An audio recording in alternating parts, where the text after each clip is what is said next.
Hey guys, in this video, I'll show you how to change template in Squarespace. Alright, let's begin. First of all, if you've been trying to switch Squarespace templates and couldn't find the option, then you're not alone.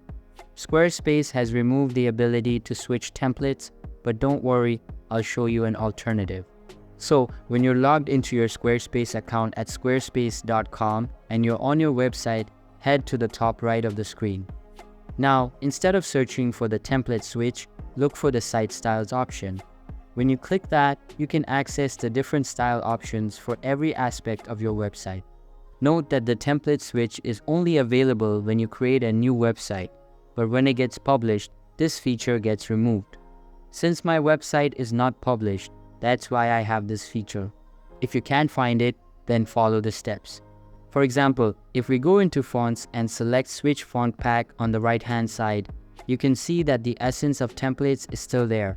You have a set of font styles you can choose from, but you'll need to adjust each element individually as you see in the list, so you can no longer make a significant change to your website immediately.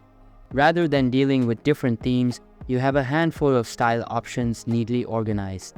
Yes, it's a bummer that you can't switch templates, but adjusting site styles is your go-to move now. So that's basically how you can change template in Squarespace. And that's it for this video. If you find this helpful, consider subscribing and giving this a big thumbs up. Thanks.